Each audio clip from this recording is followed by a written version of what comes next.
NR Podcasts apresenta Entre uma Coisa e Outra.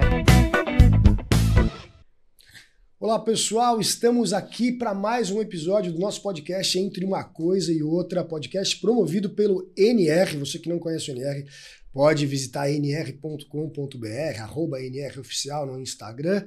Mas hoje o nosso papo é sobre educação dos filhos, crianças, adolescentes, dificuldades da modernidade, tecnologia e mais um monte de coisa. Eu tô com uma das pessoas mais legais que existe nesse país para a gente falar sobre esse assunto, o psicólogo Thiago Tamborini, um grande amigo. A gente já fez algumas coisas juntos e o mais legal que eu acho é a leveza com a qual o Thiago fala sobre o assunto e dá dica para você que é pai, você que é mãe, você que não conhece, pode seguir ele nas redes sociais que vale muito a pena. Thiago, um prazer ter você aqui com a gente. Que legal. Obrigado. E vamos começar esse bate-papo para papais e mamães curiosos. Bora. Delícia estar aqui. Obrigado por essa apresentação tão bacana, mas para mim é um privilégio poder ter essa troca de ideia com vocês e estar participando desse projeto tão legal assim. Legal mesmo. Thiago, já vou começar falando sobre um vídeo recente que eu vi, porque eu sou fã. Eu compartilho, eu curto, porque eu acho que você manda recados muito legais para pais e mães em tempos de excesso de informação. Eu realmente acho que ser pai e mãe hoje não é fácil, mais difícil ainda é ser filho, né? Ser criança, ser adolescente. E um dos vídeos recentes você falava sobre culpa. Sobre a gente tá o tempo inteiro se culpando sobre será que eu tô sendo um pai bom ou não, o suficiente, uma mãe que presente ou não presente, eu tenho que dar bronca ou não tenho que dar bronca.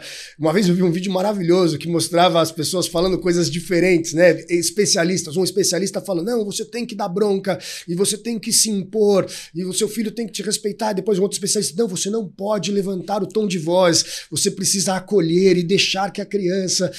Aí... E a humorista que fazia o vídeo, ela falava, pensar para que lado que eu vou, né?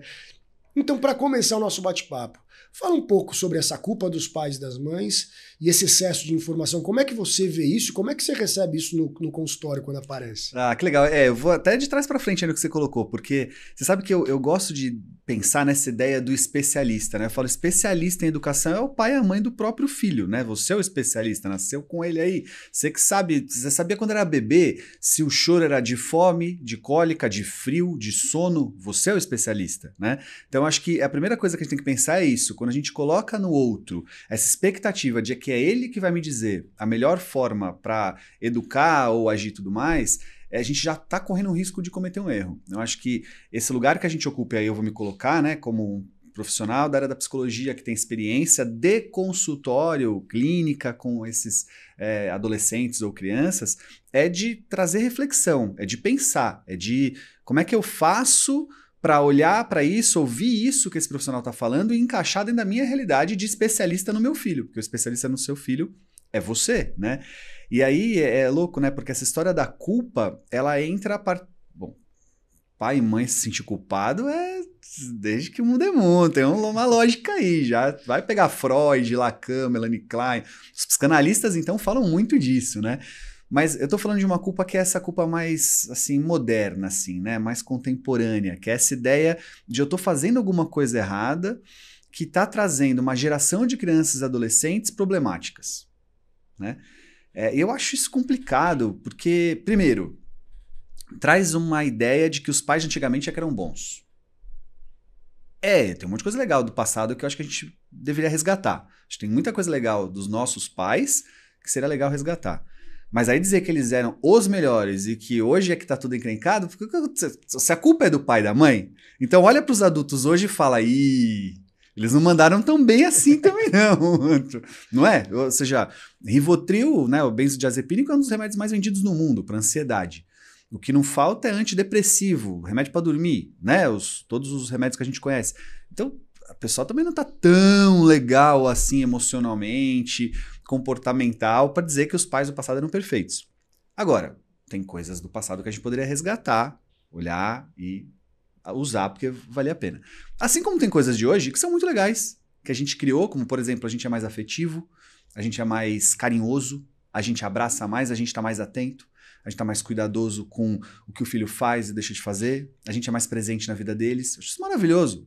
Gerações passadas. O pai, figura masculina. Nem se fale. Agora pode, né? Maravilhoso. A sociedade permite que você abrace, chore, né? Exato. Mostre vulnerabilidade de vez em quando. Exato, exatamente. Então essa história de culpa tem que ser cuidadosa, porque, claro, a gente vai ter os desafios de uma geração de crianças e adolescentes, pensando século XXI, 2025, né? E vai cometer erros de acordo com esses desafios. Mas esses desafios vêm do mundo, vêm do próprio indivíduo.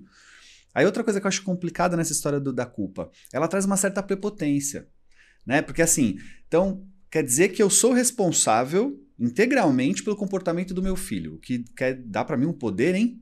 Né? Nossa senhora, calma, não, ele é um ser subjetivo, com a sua subjetividade, com as suas questões, com aquilo que ele carrega para o mundo, que traz biologicamente para o seu comportamento características, né? Que está inserido num contexto que você não pode estar o tempo inteiro presente. A escola, os amigos, as redes sociais, a internet, né? Porque algumas coisas a gente até desconhece os efeitos, né? Por exemplo, agora, a inteligência artificial. Vamos ver no que vai dar, né? Exato. Então como é que faz isso aí? Tipo, é prepotente. Mas aí também tem a boa e a má notícia, né? Porque a boa notícia é essa, você não é responsável por todos os problemas, mas também por todas as soluções também não. Então, também se vangloriar que você tem um filho maravilhoso, que é super dedicado aos estudos, por exemplo, e tudo mais, mas tem muito que é dele também, não é que você foi o melhor pai do planeta, não. Eu prefiro agradecer.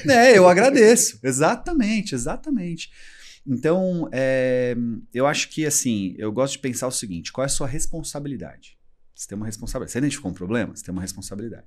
Então, sei lá, eu cheguei aqui e esse copo estava derrubado aqui com água. Não foi eu que derrubei, né? Culpa minha. O copo caiu, tem água. Mas, poxa, se eu vi e eu posso fazer alguma coisa, eu tenho uma responsabilidade de resolver essa parada aqui. Pegar um pano, pedir ajuda para alguém, né? Ou seja, eu tenho uma responsabilidade. Então, aí sim, se o pai e a mãe refletem e pensar na sua responsabilidade, ela sempre vai existir. Uma responsabilidade, sim. Mas culpa não. E aí, acho que sair da culpa tira a gente desse lugar do peso. Você fala, né? Ele fala de forma leve e tal. É porque eu acho que tem que ser, né? Tem que ser natural. Acho que educar, conviver, tem que ser natural. A gente tá problematizando demais, gourmetizando demais. Eu falo que meu próximo livro vai chamar Desgourmetizando a Educação. Porque a gente gourmetizou, tudo é especialista, tudo é técnica, tudo é os 3 passos para, as 10 formas de... Ajuda, mas não vai resolver. Não, né? Até porque adolescentes, e eu só trabalho com criança e adolescente, eles são muito diferentes entre si, né? Você faz exatamente a mesma coisa para um grupo, ou eu trabalho com grupos, né, para um grupo e para outro grupo, e às vezes você fala, cara, vamos lá, junta o time, temos que mudar o tempero aqui. Né, eles precisam de mais estímulo, de menos estímulo. Né, tem grupo que a gente fala, sejam bem-vindos, tá pegando fogo. Tem grupo que a gente fala, sejam bem-vindos, você escuta cair uma agulha. Acontece em palestra isso também. Você fala, cara, como é que eu vou esquentar esses caras, ou como é que eu vou segurar aqueles ali, porque eu tenho mais 4 dias com eles. Perfeito. Né? Então é difícil você querer ensinar para alguém através de uma fórmula, faça assim que vai dar certo. Esses dias eu vi um vídeo que viralizou na internet de um rapaz super jovem, assim, olha, se tiver 20 anos tem muito. E com centenas de milhares de visualizações ele falando qual é a melhor escola. Nossa, eu vi. Você viu isso aí? Eu vi isso. Raramente eu faço isso, até porque eu não conheço do trabalho e tal, mas eu não resisti, eu fiz um comentário, eu falei, melhor escola? Fala quem é seu filho. E talvez a gente chegue numa possibilidade de pensar numa boa escola para ele. Como assim melhor escola? Depende de que filho você está falando, de que contexto, quanto grana você tem. Né? Se o objetivo dele era visualização, ele foi muito bom. Ele conseguiu. Se o objetivo dele era conquistar credibilidade, eu falei assim, cara, não. Baseado no quê? Várias pessoas me mandaram, a gente que trabalha com criança e com jovem, trabalha com muitas escolas, você tá com todas. O que você acha desse vídeo? Eu falei, eu acho ele sem pé nem cabeça. Qual é o critério usado, né? Então, mas aí eu acho que é um ótimo exemplo, né? A gente tem que tomar muito cuidado, porque aí a gente dá o crédito de especialista, né? Que diz, olha aí, tá vendo? Ele tá aí, porque vou te dar um exemplo. Você às vezes pega esse vídeo numa família em que o pai tá querendo colocar numa determinada escola e a mãe em outra. E nesse vídeo ele valida o pai, né? Sem querer, ele não tá sabendo. É a opinião dele, tudo bem. Não tem problema ele ter essa opinião, né? Mas ele valida o pai. Pronto, aí ele criou uma relação dentro de casa onde a mãe e o pai, que entendem que ele é um especialista ou não, começam a discutir em cima do que o vídeo fala. Se me procura, eu vou falar assim, quem é seu filho? eu preciso entender seu filho, e olha lá, hein, não vou te dar ainda esse lugar de que... Quem é seu filho e onde nós queremos chegar, né? Exato. Né? Assim, atualmente eu tenho conversado muito com os meus filhos. Tem escolas que, se você quer fazer faculdade fora do Brasil, para cá elas tentam orientar. Você quer entrar numa excelente faculdade de exatas? Essa escola aqui, ela vai tentar te orientar para cá. Vai conseguir? Depende de você, depende de um monte de outras coisas. Sim. Mas é complexo demais a gente querer encaixotar educação, né? Muito. E aí o risco de entrar na culpa. Eu gosto de pensar assim, né? De refletir assim com quem me ouve. Cuidado com a percepção de um recorte. Tá? Então eu vou dar 2 exemplos que eu vivi na minha vida que eu acho que é bem legal. Um deles, uma mãe que me procura no consultório com o marido, né? Com o pai né, ali naquela situação de tentar tomar uma decisão sobre a escola. Eu tô falando aí, olha, há uns 10 anos essa experiência, tá? Uns 8. E aí, ela dizia o seguinte, ela falou, não, porque eu vi um vídeo seu, naquela época, YouTube. Eu vi um vídeo seu falando que o filho, a primeira escola do filho, os pais que escolhem. A segunda é o filho que escolhe. Eu falei, isso? Falei, calma, como assim o filho que escolhe? Aí ela falou, não, o vídeo tal. Eu falei, mas que vídeo? Ela me mostrou o vídeo. Aí eu falei, então, mas continua. Você parou, continua o vídeo. Porque o que eu estava querendo dizer era o seguinte, a primeira escola, o filho nasceu, vamos escolher a escolinha do filho e tudo mais, é integralmente o que os pais imaginam para o filho. Conforme o filho vai crescendo, se deu certo, se os pais, né, emplacaram, eles acertaram, ótimo. Senão, talvez eles tenham que repensar essa escolha. E a partir desse momento, ele vai ter que olhar para o filho. Não é o filho que vai decidir, pai, eu quero estudar nessa escola. Ele pode ajudar a pensar nisso, mas não é ele que vai decidir. Só que ele vai dar os parâmetros, porque essa criança pode ser mais criativa, mais intuitiva, mais artística, e ela vai ter um perfil de escola. Agora, ele pode ser mais organizado, detalhista, focado, ela vai ter outro perfil de escola. Nesse sentido, ela é que vai escolher, né?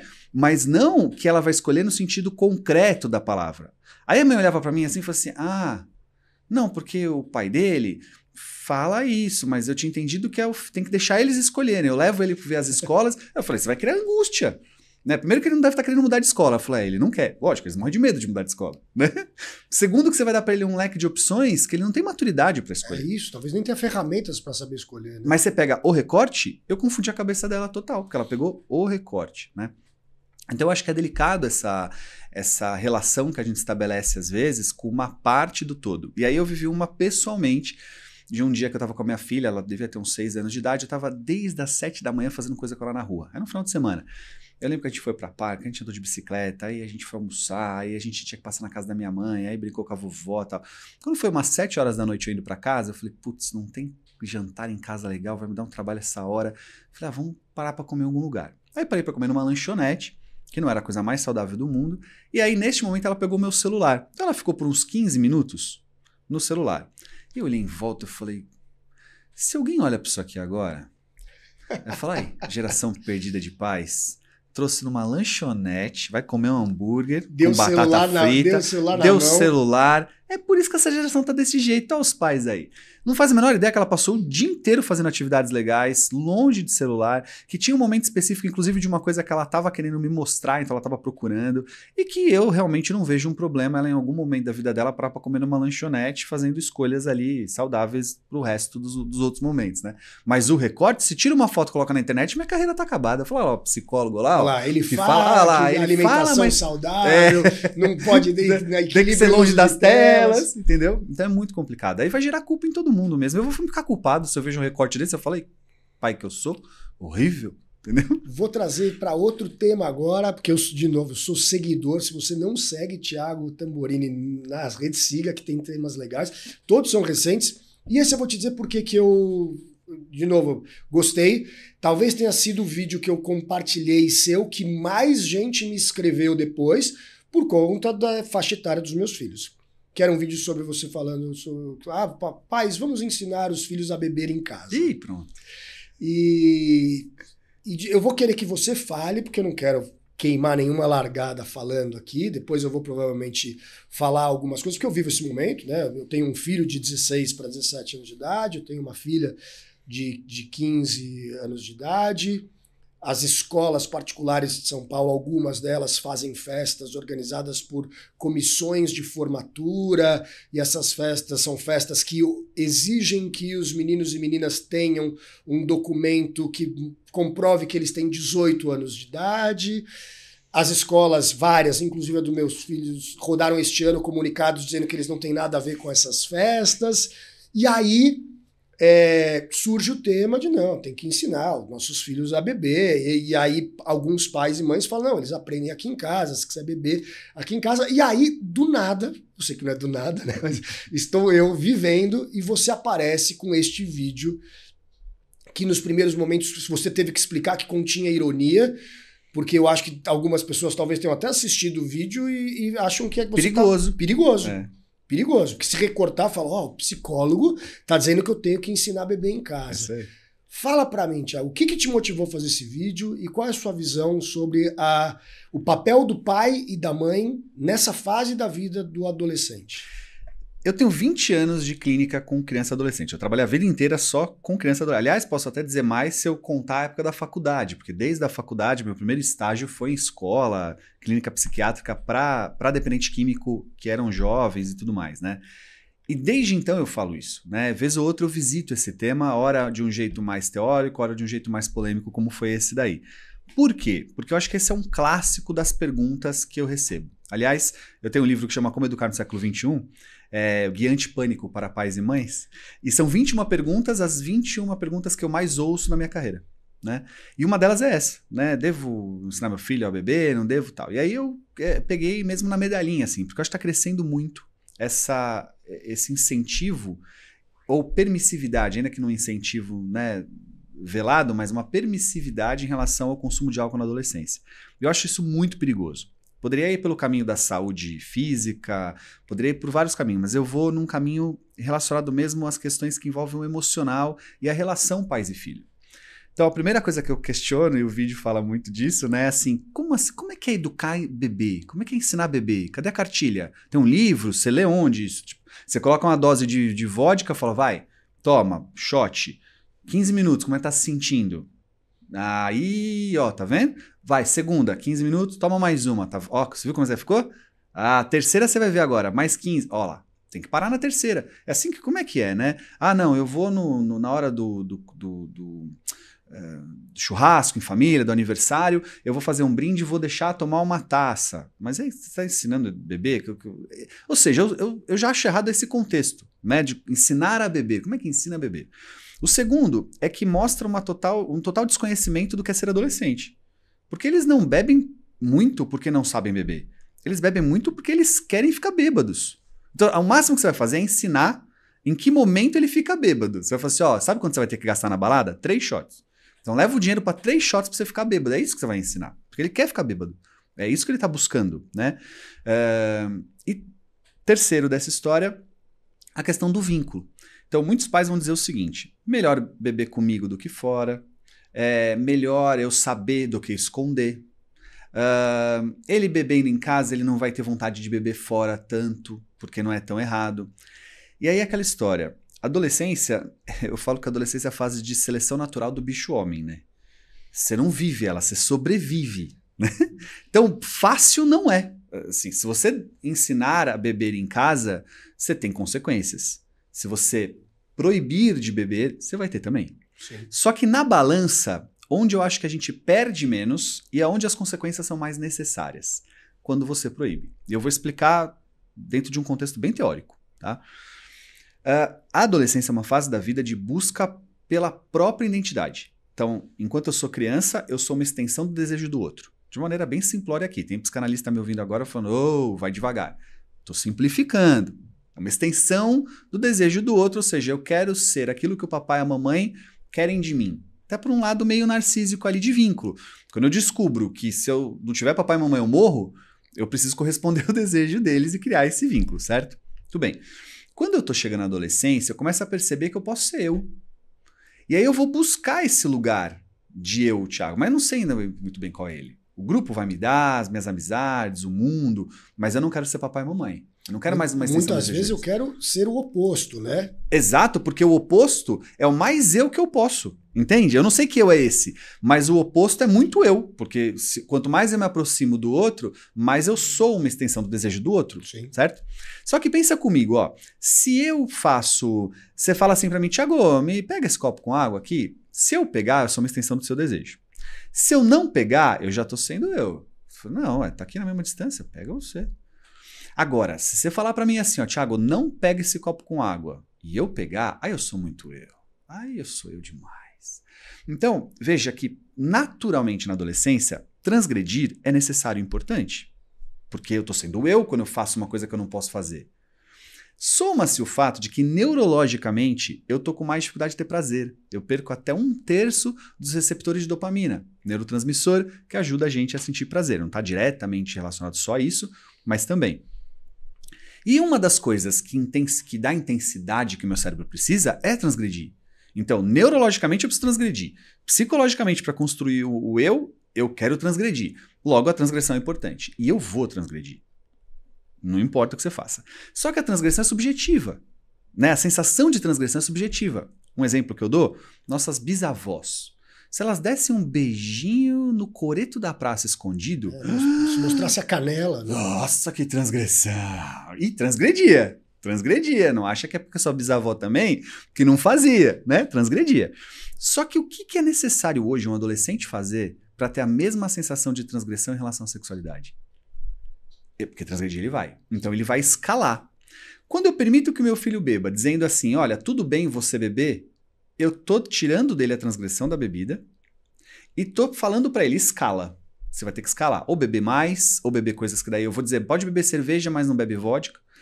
Aí eu vou pro pod, né, os cigarros eletrônicos, aí eu vou para outras drogas, porque assim, eu transgredi, eu preciso. Né? Aí meu pai falou, eu posso beber, mas eu não posso dar PT, né? Que vem do perda total. Sim. Né?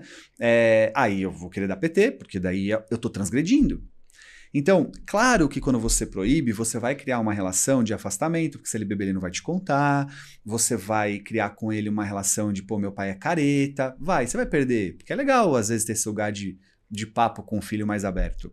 Mas você ganha a condição dele entender que é uma transgressão, que se ele fizer, ele está transgredindo e cria um vínculo de pai e de mãe. Porque de amigo ele já tem na rua, pai e mãe ele tem só um, né? Então, claro que daí a gente vai falar assim, né? Tem um progresso disso. Pô, tá com 17 anos de idade, tem uma baita de uma maturidade, E aí eu começo a criar algumas flexibilizações para ele ir entrando na vida, né? Não tô ensinando a beber, eu tô mostrando para ele que ele tá crescendo e que a maturidade dele me entrega também alguns benefícios para ele, né? Mas aí vai ter RG falsificado, né? Que você foi cuidadoso, você falou, tem que ter um documento que ateste que tem 18. É RG falsificado, né? Um documento falsificado. Eu me lembro de uma palestra, sei lá, uma audiência enorme num clube, e aí no final eu sempre abro para perguntas. E uma mãe pega o microfone e fala assim, Thiago, o que você acha sobre RG falsificado nas baladas? É crime. Próxima pergunta. Simples assim. Né? Simples assim. Simples assim. Mas ele vai fazer. Mas se você... mas eu fiz. Mas se seu pai soubesse... A nossa geração, quem fez, o pai não sabia. Né? O pai não autorizava. Então, mas eu fiz e aí eu corri riscos. Mas ele vai fazer e correr risco de alguma forma. Mas não tem a ver com o pai e a mãe querer ser muito amigão do filho? Muito. Porque aí é que eu chego, né? Eu sou chato, cara. Eu sei que eu sou chato. E sabe por que eu sou chato? Porque eu só não dei errado porque meu pai e minha mãe eram muito rigorosos comigo. Mesmo. E na verdade, eu acho que o resultado foi bom, assim, modéstia à parte. Né? Porque é difícil a gente se autoavaliar e falar, cara, deu certo, deu bom, assim. Porque tinha tudo para dar errado. Se meu pai e minha mãe tivessem me soltado num determinado momento, eu queria transgredir muito, meus pais se separaram, aquela coisa de querer chamar atenção. Putz, cara, eu hoje, quando eu paro pra me autoavaliar, eu falo, cara, meu pai e minha mãe foram muito inteligentes, na minha opinião. Até inteligentes em determinado momento, já no começo de vida adulta, de fazer uma ou outra vista grossa. Mas eles esperaram eu passar os 18 anos para chegar a esse momento, para começar a fazer uma ou outra vista grossa. Mas tiveram momentos de, vem cá, cara, Não, e a vista grossa ela é melhor do que a permissão, né? Porque assim, eu sei que tá fazendo, mas eu quero que tenha a sensação de transgressão, porque ela é importante para ele. Então, eu vou fazer uma vista grossa, vou deixar essa percepção de transgressão, mas porque se ele souber que eu sei, se eu demonstrar que eu sei, eu tenho que atuar. E eles souberam, na minha opinião, eles souberam a hora, porque eles falaram, beleza, agora o moleque chegou nos 18 anos de idade aqui, agora vamos começar a fazer uma vista grossa. É o que eu acho. Nunca parei para conversar com eles sobre isso, mas acho que eles começaram a fazer uma vista grossa. Natural. E só que eles começaram a me estimular a coisas que traziam responsabilidade, né? Coisas relacionadas a trabalho, experiências no exterior, fui trabalhar fora. Então, quando eu vi esse seu vídeo, porque assim, eu sou esse cara, eu não deixo meus filhos terem RG falsificado. E dá um trabalho, né? Não é eles fácil, podem, eles não é podem fácil. sair e ir pra balada que eles quiserem, desde que eu saiba qual é a balada, com quem que eles vão estar. Eu quero saber algumas coisas. Ah, tem que ficar me mandando notícia? Não, mas nós vamos combinar um horário. Ah, e como é que vai embora dessa balada? Eu faço questão de buscar. Aí tem pai que fala, nossa, aqui tu mais volta de Uber. Eu falo, eu não tenho medo do Uber. Eu quero estar lá. Por quê?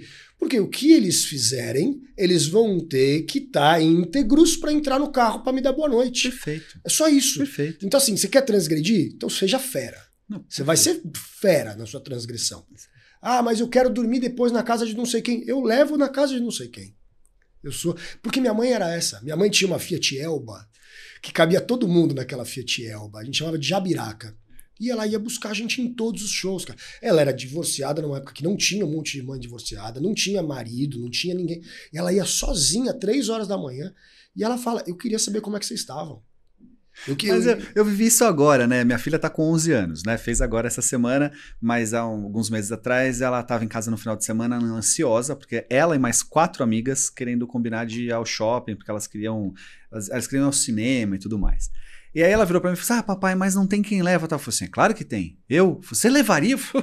Se eu levaria, se tivesse outra pessoa, eu ia competir pra poder levar, não perco isso por nada. Ah, então tá bom, eu vou avisar, tá bom. Resumindo, quando eu vi, tinha 5 minutos dentro do meu carro, indo pro shopping, o cinema não deu certo, elas quiseram fazer outras coisas, e aí deixei elas à vontade, mas sob supervisão, 10 anos de idade, não tinha jeito, tinha que ficar junto, mas ficava naquela distância confortável para elas, de não ter o pai mico aqui do lado, aquela história, fizemos um monte de coisa, demos risada, e aí no final do dia a gente foi jantar, né, levei elas para comer. Aí comemos aquela história, pede aqui, foi uma delícia, foi divertidíssimo, né?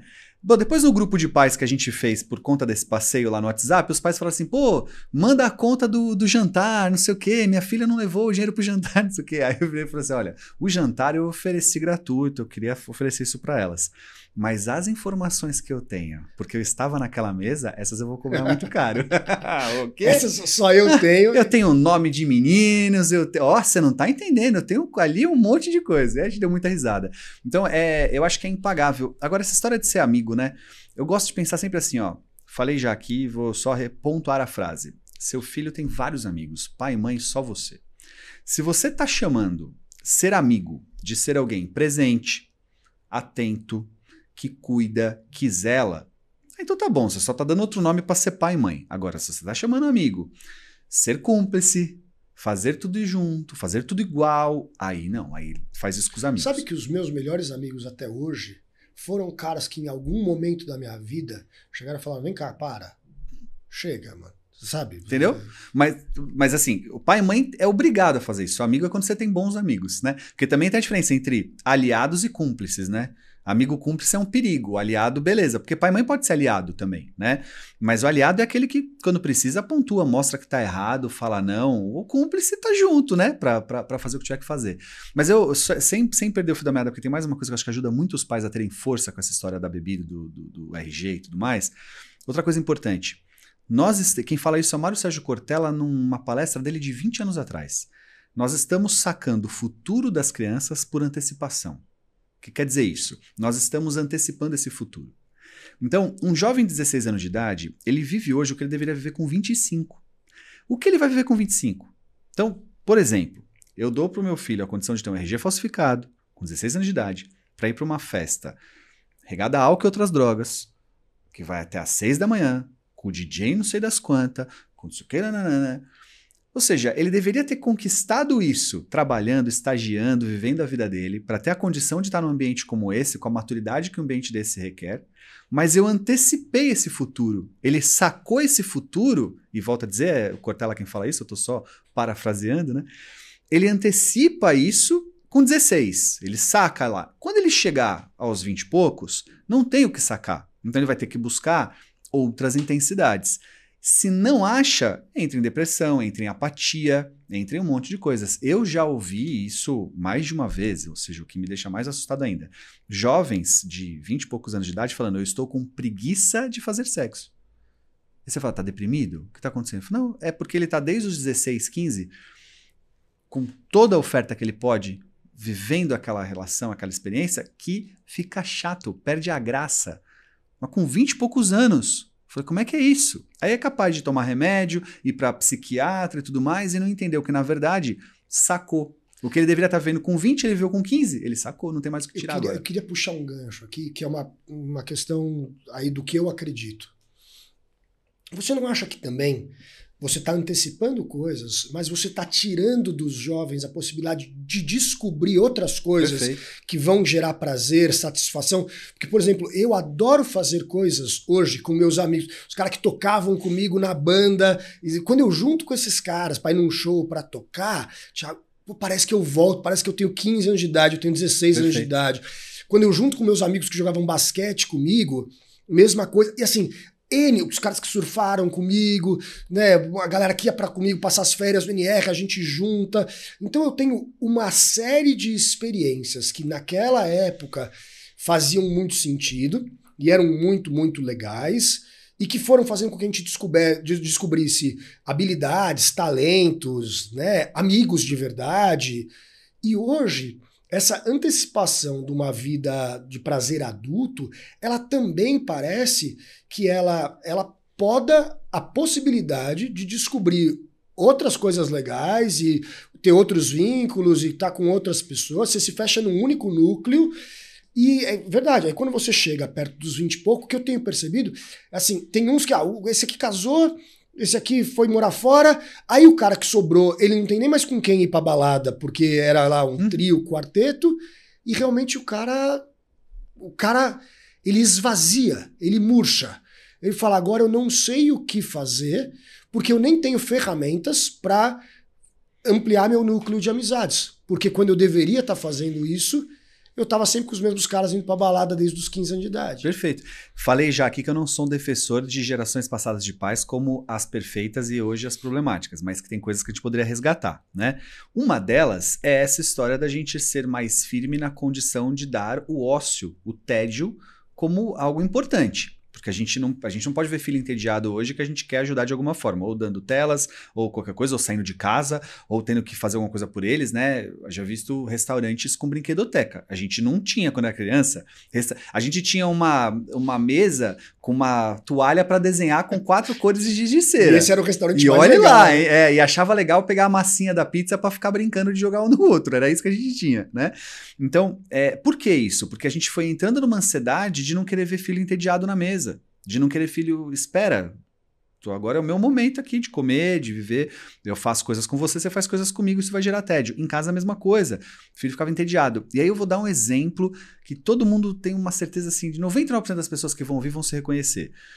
Note como nós não temos mais nas crianças o hábito de abrir brinquedos para ver o que tem dentro. Você lembra como era comum você desmontar brinquedo? Né? Sim. Moleques, mas as meninas também.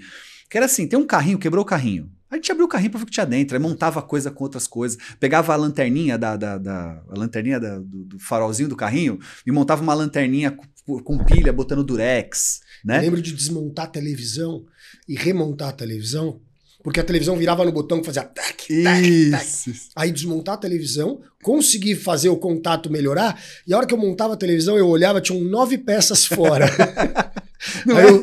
E ela tava funcionando. Aí eu falava, pai, ô mãe, olha, podia custar mais barato essa televisão. Tem umas 9 peças que não servem pra nada. Criatividade, né? Usava criatividade e tal. Mas por que a gente fazia isso? Porque não tinha nada pra fazer. Um ócio, às vezes, cara, que tá chovendo, você não tem seu amiguinho do lado, tal, não sei o quê. Bora! Então, as crianças estão perdendo. A gente também tá tirando, ou seja, a gente tá antecipando o futuro, e não sobra nada.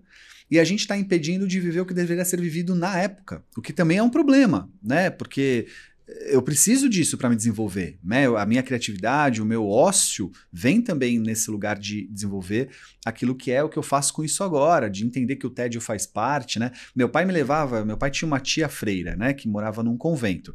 E ele me levava, às vezes, uma vez por mês, passar um sábado dentro daquele lugar, porque ele gostava muito, ele gostava dela. Então eu chegava lá para a missa da manhã, ficava pro almoço, tomava o chá da tarde e ia embora. Eu tinha, sei lá, 8 anos de idade, cara, até hoje eu lembro, me dá um negócio assim de um tédio. Você imagina o que você faz num convento de freira? Tinha um piano numa sala abandonada que era o máximo que eu conseguia chegar de diversão, que era ficar batendo o dedo naquele piano e de vez ou outra tomava bronca de alguma freira que ia falar comigo. O ambiente te inibe, porque ele é tão quieto que você tem medo de fazer barulho. Né? O que meu pai estava ensinando ali, só hoje eu tenho condições de entender, né? Que era, primeiro, essa ideia do, hoje é dia de estar com a sua tia, hoje é dia de estar em família, a questão da espiritualidade, um monte de coisa ali, mas principalmente cara, tem horas que senta e chora, espera. Tipo, não vai vir do seu jeito na hora que você quer. Então, eu acho que nesse caso tem um resgate para fazer do passado, né? Que é poder dar para os filhos uma condição que nem sempre é a do uhul, que legal, uhul, que bacana, como eu amo isso, tal. Às vezes é o clássico, tipo, então, se vira para ser legal, né? Vai fazer a sua parte. Tem uma outra coisa que eu já ouvi você falando, e eu acho que talvez para dar uma fechada, a gente está chegando perto do final do podcast, que poderia durar horas e horas. Aliás, falo o dia inteiro, hein? Você que está acompanhando, se você quiser que a gente convide de novo o Thiago para estar com a gente, é só escrever nos comentários, né? Se você está ouvindo pelo Spotify, Apple, Tidal, qualquer um dos agregadores de podcast, você pode mandar mensagem para a gente, entra no Instagram, ou se você está vendo no YouTube, aproveita, dá like, compartilha e escreve. Fala, quero o Thiago de novo, porque a gente pode convidar ele para... Ele é amigo o suficiente para eu poder falar isso. Tô dentro, volto com prazer. Sei que ele vai aceitar. Mas uma das perguntas agora para a gente começar a fechar é, aí vamos lá, o pai e a mãe segue o Thiago Tamborini, segue o Léo Freiman, que também é muito amigo nosso, o Bruno Piva, o NR. E aí ele fala, cara, eu fiz tudo certo. Tudo que eu ouvia, eu fiz... Mas eu tô achando que deu errado aqui. O que você tem para falar pro pai que avalia, que se esforçou, ou a mãe, né? Que avalia que se esforçou ao máximo, fez tudo certo, mas tá achando que deu errado? Primeiro eu diria assim, reflita sobre que errado é esse. Porque há uma chance enorme, falo por experiência de consultório, de que o errado esteja pautado no fato de que foi diferente do que você queria. Então, necessariamente não está errado, né? Então, se eu falo assim, nossa, tá errado esse copo com água, porque ele tinha que estar com água morna, ele está com água fria. Então, tá errado, é um copo com água, não tem certo e errado aqui. Você tinha outra expectativa. Eu tinha uma expectativa diferente.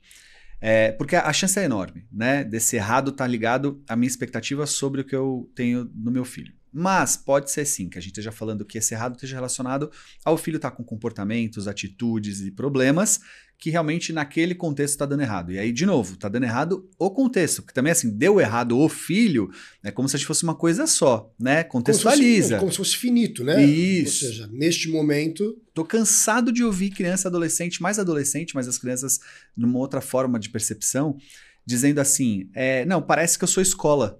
Porque o meu pai olha pra mim e pergunta, quando você tirou? Minha mãe olha pra mim e fala, já fez a lição de casa? Tal, e eles esquecem, e tem razão, né? Que eu sou plural, eu tenho relacionamentos, eu tenho medos, eu tenho dúvidas, eu tenho angústias, eu tenho prazeres, eu não sou só nota, eu não sou só escola, né? Então, deu errado que, meu filho reprovou de ano, ele deu errado. Não, tem uma área da vida dele que precisa ser ajustada, mas e todas as outras que a gente tem que olhar, né? Então, eu olhei para uma área que deu errado, uma possível dependência química, agora cigarro eletrônico tá, né, muito, muito problemático, sei lá, depressão, ansiedade, os diagnósticos todos que a gente tem hoje, que muitas vezes bem feitos, faz todo sentido, né, déficit de atenção, hiperatividade, dislexia e coisas do gênero. Então, neste contexto, você encontrou alguma coisa que realmente você não está dando conta, busca ajuda, né, aí faz sentido você buscar ajuda. Mas buscar ajuda não é entrar na internet e fazer pergunta para IA, ou buscar os profissionais que falam sobre isso, porque eles no máximo vão te fazer refletir, vão mostrar para você que você precisa de ajuda. E aí você vai buscar ajuda vai num consultório, seja de um psicólogo, de um psicopedagogo, de um pedagogo, de um, sei lá, psiquiatra, né, um neuro, porque aí tem uma outra história que precisa ser avaliada e você vai precisar de ajuda para cuidar, né? Mas não faça da internet a sua especialista, porque vai dar ruim, assim.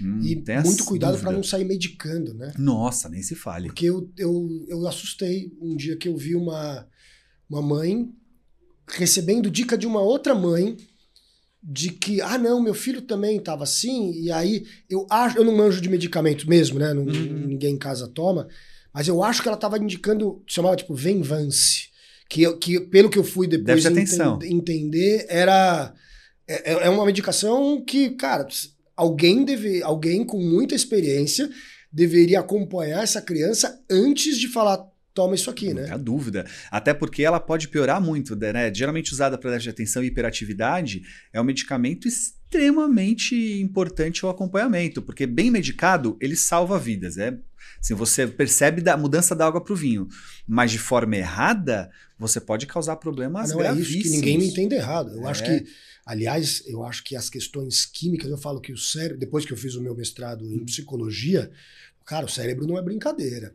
Muito pelo contrário. E as questões químicas, elas são muito fortes. Muito importante a gente estar ajustado do ponto de vista químico, porque senão a gente não consegue ter determinadas performances, absolutamente.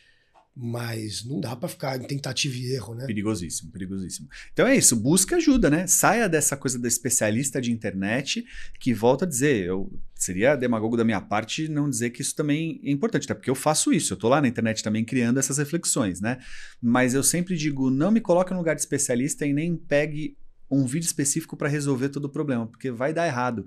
Saia do título também. Às vezes eu vejo colegas que eu acompanho e admiro como profissionais com títulos que, se você ficar no título, você não entendeu o que ele quis dizer, né? Então assim, os 10 passos para o seu filho parar de fazer birras.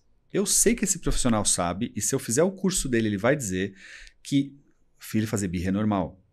O que é possível é você diminuir a intensidade. Só que eu fico no título, eu vou ficar culpado. Eu falo assim, meu Deus, é possível o filho não fazer birra? Então meu filho tá com problema, porque meu filho faz birra, né? Não é uma lógica? Se existe uma técnica para parar de fazer birra, eu tô fazendo uma coisa de muito errado. Ninguém mais faz birra, só o meu filho. Mas a primeira aula do curso vai dizer, crianças fazem birra, ponto. Mas existe uma intensidade que a gente pode cuidar.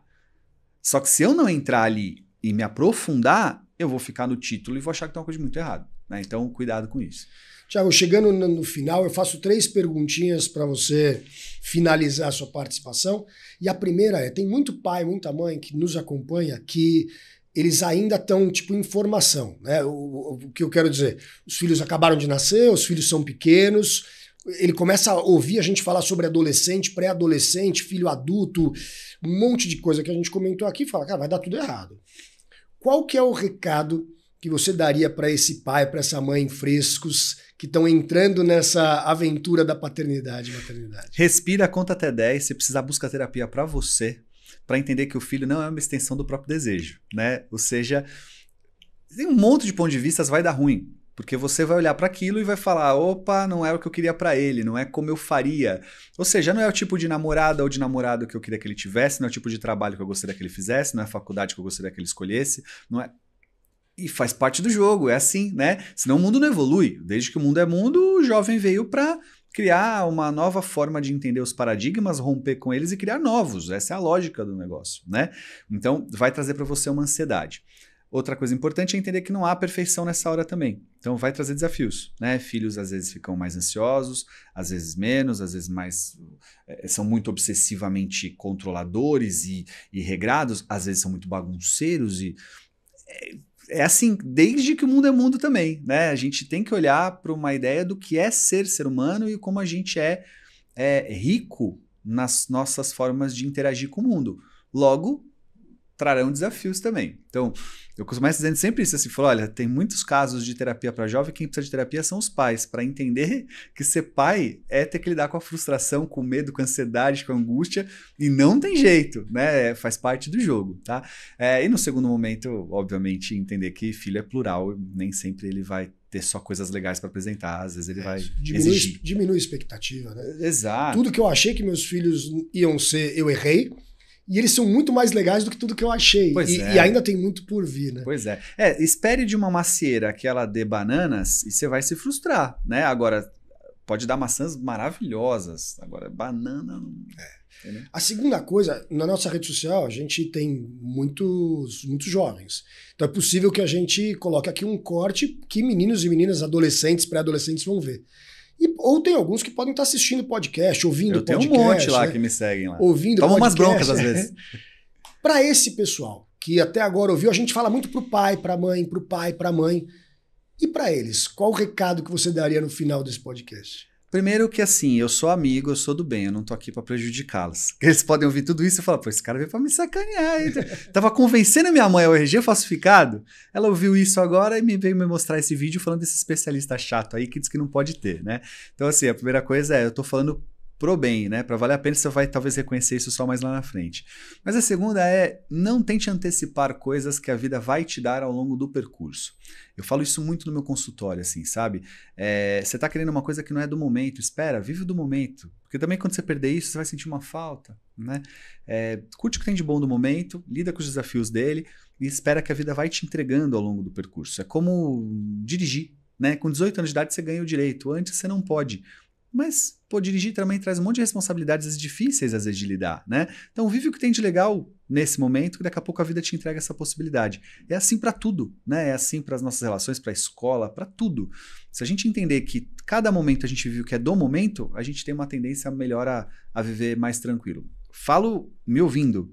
Também não consigo fazer isso sempre. Tem um monte de coisa que eu quero antecipar na minha vida, eu quero já ver pronto, inclusive em relação à minha filha, né? Tem coisas que eu já quero ver pronto nela que ainda não dá.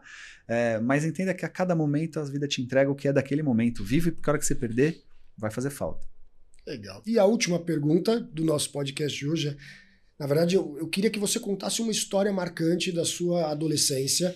Você já contou uma, né? Assim, quando a gente entrevista alguém que está acostumado a podcast, é isso, né? As histórias, elas fixam, elas ilustram. Então, conta uma história da sua adolescência, alguma outra, que te marcou e por que ela te marcou e por que você lembra dela agora. Legal. Tentar contar uma aqui, assim, vez ou outra eu falo, né, sobre a minha experiência, mas você estava falando em um determinado momento aqui, me veio uma na cabeça importante, né? Que você falou, meus pais foram muito importantes para me manter na linha, né? Para me manter no foco. E eu me lembro como se fosse hoje do dia que eu estava por volta ali dos 19 anos de idade, estava no segundo ano da faculdade, mais ou menos, e fazendo faculdade de psicologia, é muito difícil estágio na área de psicologia, né? Porque são estágios muitas vezes não remunerados, você tem uma área do RH que o psicólogo atua, mas precisa ter um pouco mais tempo de faculdade. Então eu estava muito ocioso, né? E num jantar entre amigos, o meu pai presente, ele ouve uma amiga minha que estava trabalhando como corretora de imóveis, me convidando, falando assim, pô, você não quer ir comigo? Porque às vezes eu fico ansiosa de sozinha, entrar com pessoas no meu carro, mostrar apartamento sozinha e tal. Às vezes se eu tenho um parceiro, eu vou ficar menos ansiosa. A gente divide comissão, bora. Você divide comigo os custos do carro, eu não tinha carro naquela época, e a gente vai nessa, né? Eu falei, bora, tá. E meu pai estava ouvindo isso. Isso era um final de semana. Na segunda-feira seguinte eu acordo com meu pai abrindo as janelas do quarto, abrindo tal, falando, e aí, Thiago, bora? Eu falei, bora onde? Assustado, assim, sabe aquela coisa? O que foi? Eu falei, não, você não vai trabalhar de corretor?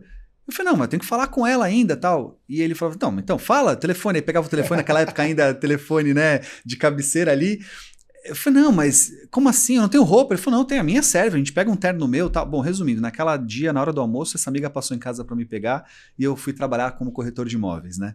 E eu gosto de contar essa história como uma referência de que, assim, ser pai e mãe às vezes é tirar do conforto, é tirar da zona de conforto e colocar na zona de segurança. E a zona de segurança nem sempre é confortável. Raramente, aliás, a zona de conforto, ela não é segura, ela é confortável, mas não é segura, né? É confortável um carro sem cinto de segurança, mas ele não é seguro. né? E acho que meu pai nesse dia me ensinou isso. Falou, você vai sair da zona de conforto para entrar de segurança, porque é mais seguro trabalhar, fazer sua vida, ganhar sua grana. Até porque você está querendo carro, então trabalhando você consegue, porque eu já trabalhei para ganhar o meu, que eu comprei, você vai trabalhar para comprar o seu, né? Ou seja, eu lembro dessa situação muito como algo assim, né? Pai e mãe às vezes têm a função de deixar desconfortável, de criar, sabe assim, ansiedade no sentido de que droga, não queria isso, mas vou ter que fazer, de ficar bravo com pai e mãe, né? Porque faz parte do jogo. Ser pai e mãe nem sempre é ser amigo, bacaninha, legal. É também, né? Você pode ser legal com seu filho, tem que ser também, senão, pelo amor de Deus, é um ganho da nossa geração. Mas se a gente não souber que pai e mãe também gera desconforto, também provoca, também tira da cama, abre janela e fala, acorda e vamos lá, aí você vai perder uma chance também de algo importante que é ser pai e mãe. Então eu lembro dessa história com muito carinho, assim. Legal demais e, assim, vieram 500 milhões de coisas na minha cabeça, porque eu acho que é isso, né? Ser pai, ser mãe, ser amigo, ser educador, tem esse papel do eu vou te colocar numa outra situação que você não vai gostar, mas ela é necessária, porque senão você não vai evoluir, você não vai crescer, você vai continuar onde você está. E eu gosto tanto de você, eu te amo tanto, que eu não quero que você fique onde você está. É isso aí. Eu quero que você vai mais longe, você consegue ir mais longe. Mas é muito gostoso, né? Você simplesmente ficar na cama, né? Achar que não, agora eu não preciso fazer nada. Pois é, e talvez você saia desse lugar de pai também que diz, olha, meu filho não sai da cama, meu filho não faz nada. Naquele dia o meu pai literalmente me pegou pela mão, né? Me levou até onde eu precisava estar. Dali pra frente, segui caminho, mas naquele dia ele me tirou. E algumas coisas assim, meu filho não sai da cama. Tá, então não é pra tirar? Meu filho não faz nada. Então não é melhor propor para fazer? Eu não tinha escolha naquele dia. Né? Eu acho que essa reflexão ela é muito legal para quem está escutando a gente, que às vezes o nosso papel é ser o agente transformador, é chegar lá e falar, tá bom, agora você vai fazer. Depois a gente conversa, mas agora você vai fazer. Isso aí. Thiago, algum recado que você quer deixar para o pessoal que está aqui ouvindo, assistindo? Mais que recado, quero agradecer. É muito legal estar aqui com você, trocando essa ideia, batendo esse papo. Acho que sou um fãzaço do seu trabalho, do que vocês oferecem, né? Acho que a gente precisa cada vez mais dessa condição de trocas como essa. E, bom, daí nem se fale também tudo que vocês fazem nos bastidores aí com o trabalho de vocês junto no NR, é muito legal. Sou fãzaço mesmo. Então, queria agradecer. Quem quiser ouvir mais disso, entender melhor também algumas coisas que você falou, tem o meu Instagram, né, que é o @Thiago Tamborini, o Thiago é sem H. Então, estou por lá também com um monte dessas coisas que a gente conversou aqui, tem por lá também. Mas obrigado por estar aqui. Foi Thiago, obrigado, sempre aprendo muito. Vou sair com meus filhos que me aguardem nos jantares dessa semana, porque nós teremos algumas conversas. Pessoal, a gente fica com o podcast por aqui. Se você está assistindo no YouTube, curte, compartilha, deixa comentário, o que você achou.